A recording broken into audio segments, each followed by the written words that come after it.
story tonight. It is a busy day in Indian politics. Looks like post-COVID has already settled in our politicians, because political parties from across the spectrum held a series of meetings. As you can see on your screens, from Sharad Pawar chairing a meeting of opposition parties in the national capital, minus the Congress, triggering speculation of an anti-BJP bloc being formed ahead of 2024.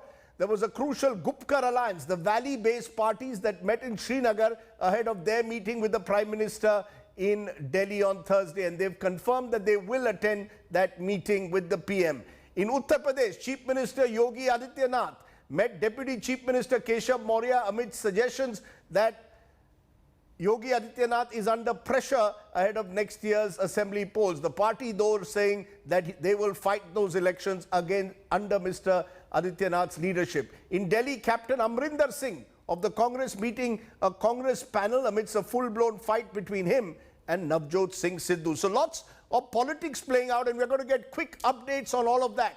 Let's first go straight to the story that's coming in from Lucknow. BJP National General Secretary Arun Singh has confirmed to India today that Yogi Adityanath will not be replaced as Chief Minister. Mr. Arun Singh, who's been handling the UP crisis, saying Yogi Adityanath will be the party's UP Chief Ministerial face. So confirmation now coming in once again that Yogi Adityanath will stay on as the party's face. Remember, this comes at a time when there were some talk because of the COVID 2.0 mishandling that Yogi Adityanath could be under some pressure. Rahul Shrivastava joins me for an update on that. Rahul, we've seen BL Santosh, organizing secretary of the BJP, going twice to UP in the last month. Now news coming in that whatever else happens, Yogi Adityanath certainly remains the face of the party for this UP election. I think, Rajdeep, all of us are looking for a monsoon of discontent, political. In Lucknow, over the last 2 months, especially the COVID handling, created tremendous amount of negative perception about the Yogi Adityanath government. And I think the worst was those floating bodies in the Ganga. That made the government sit up. And that period also gave the opponents of Yogi Adityanath within the BJP fold a moment to attack Yogi Adityanath, because they felt that somewhere they were slightly vulnerable.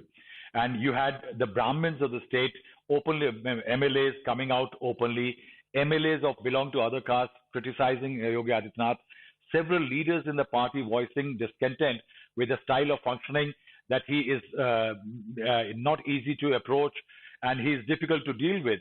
With all that, the BJP had sent emissaries. Now, if you see what all happened, there was a buzz that he may be removed.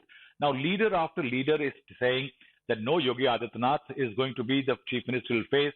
Rajnath Singh, few days back, had done the same as Mr. Arun Singh has done today, though both of them are related, Rajdeep.